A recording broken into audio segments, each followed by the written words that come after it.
आणि आता एक आंतरराष्ट्रीय बातमी. अमेरिकेचे माजी राष्ट्राध्यक्ष डोनाल्ड ट्रम्प यांच्यावर भर सभेत जीवघेणा हल्ला झाला. डोनाल्ड ट्रम्प या हल्ल्यातून बचावले असले तरीही अमेरिकेत आता खळबळ उडाली आहे. पाहूया एक report. We see something that said, take a look at what happened.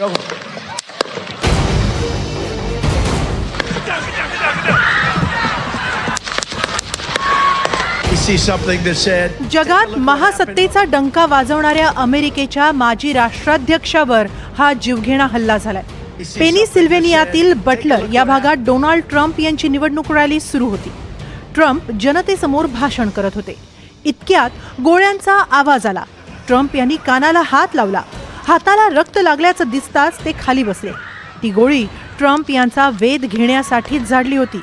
मात्र एक गोळी कानाला चाटून गेली आणि दुसरी डोक्याच्या जवळ. we see something that said, take a look at what happened.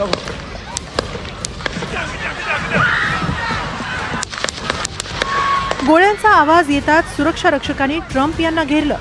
Secret सर्व्हिसच्या जवानांनी सुरक्षाकडे तयार करून ट्रम्प यांना व्यासपीठावरून सुरक्षित ठिकाणी नेलं. हा सर्व थरार सुरू असतानाच जवानांनी गोळीबार करणाऱ्या तरुणालाही कंठस्नान घातलं.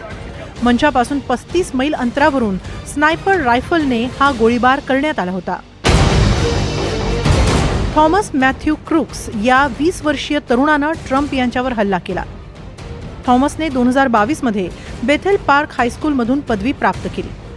क्रूक्सला शैक्षणिक कामगिरीसाठी राष्ट्रीय पुरस्कारही मिळाला होता. थॉमस रॅलीच्या ठिकाणापासून 60 किलोमीटर अंतरावर असलेल्या बेथेल पार्क या ठिकाणी राहत होता.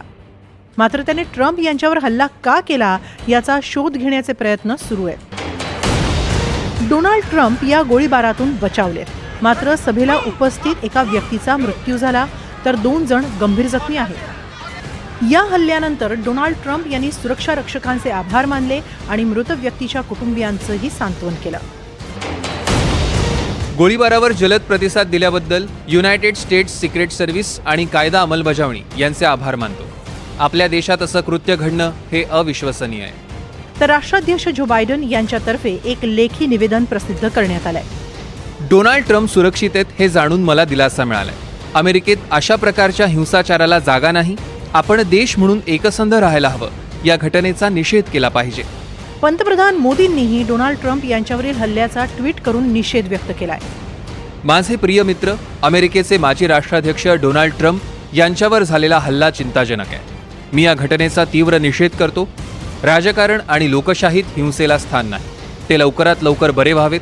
या हल्ल्यात मृत्युमुखी पडलेल्या व्यक्तीच्या कुटुंबियांसोबत, जखमींसोबत आणि प्रत्येक अमेरिकन नागरिकांसोबत आमच्या प्रार्थना आहेत. अनेक गंभीर गुन्ह्यांमध्ये अडकलेले डोनाल्ड ट्रम्प पुन्हा एकदा निवडणुकीच्या रिंगणात उतरले. त्यात निवडणुकीच्या प्रचार रॅलीतच ट्रम्प यांच्यावर गोळीबार झालाय. येत्या काळात अमेरिकेच्या राजकारणात मोठ्या घडामोडींची शक्यता आहे. त्यामुळे अमेरिकेसह संपूर्ण जगाचं लक्ष आता अमेरिकेतल्या या घडामोडींकडे लागलंय. Bureau report, NDTV Marathi.